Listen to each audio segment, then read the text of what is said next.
नमस्कार, म टिका देवकोटा, रजिस्टर्ड नर्स र फाइनान्शियल प्रोफेसनल पनि। र मेनली मैले आफैलाई एउटा परिभाषित गर्नुपर्दा एउटा सचेत नागरिक भन्न रुचाउँछु।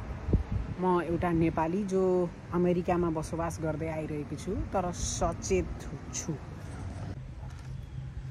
सचेत नागरिक भएरै एउटा कुरा गर्नुपर्दा अहिले नेपालको परिस्थिति कस्तो छ भने एकले अर्कालाई दोषारोपण मात्रै लागेको देखिन्छ।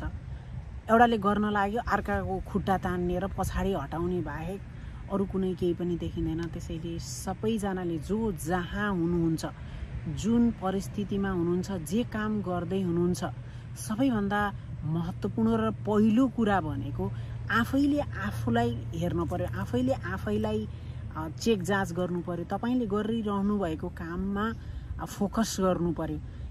के तपाईले गर्न पर्ने गर्नु भएको हो कि मात्र गल्ती चाहिँ अब आउने माथि बसेका त्यही सुशीला कार्की या फेरि जुन पनि नेता भनाउँदा हुन् उनीहरूको मात्रै गल्ती हो त, के उनीहरूको मात्रै हातमा सबै थोक छ त? पक्कै पनि छैन। अब सबैजनाले जहाँ जुन वर्गमा जुन आफ्नो पोस्टमा काम गर्नु भएको छ, नर्स भए पनि, सरकारी कर्मचारी भए पनि, अरू कुनै पनि एरियामा काम गर्नु भएकोले अरू सबै कुरा छोडेर मम भनेर आफूले गर्ने काममा चाहिँ फोकस गरेर आफू चाहिँ एक नम्बर बन्न सकियो भने त्यो सबैभन्दा महत्त्वपूर्ण हुन्छ। र जिम्मेवारी आफैले लिउँ, कसैलाई दोषारोपण लाएर हुनेवाला चाहिँ यहाँ केही पनि छैन। अरूको आङमा जुम्रा देख्ने र हाम्रो आफ्नो आङमा चाहिँ भुइँसे पनि नदेख्ने भन्ने यो प्रवृत्तिलाई चाहिँ त्यागौँ भन्न चाहन्छु।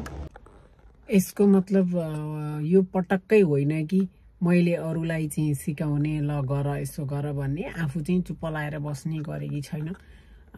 र एउटा के रहेछ भने साइन्स के रहेछ भने हाम्रो ध्यान कहाँ जान्छ त्यही कुरा बढ्दै जाँदो रहेछ। त्यसो हुँदा हामीले हाम्रो ध्यान अरूबाट आफूमा ल्याउन जरुरी छ। जब अरूबाट ध्यान आफूमा जान्छ, आफ्नो काममा जान्छ, प्रगतिलाई कसैले रोक्न सक्दैन भनेर मैले चाहिँ त्यही सुरु गरेकी छु। यहाँहरूलाई पनि त्यही आह्वान गर्न मात्र थालेको हो। माता दुर्गाले सबैलाई त्यो गर्ने शक्ति दिउन्। यसै भिडियो मार्फत 2082 को बडा दशैंको हार्दिक मङ्गलमय शुभकामना पनि भन्न चाहन्छु। माता दुर्गाले हाम्रो नेपाल र नेपालको परिस्थितिलाई सुधार्ने एउटा मौका दिनुभएको छ, एउटा यस्तो परिस्थिति दिनुभएको छ।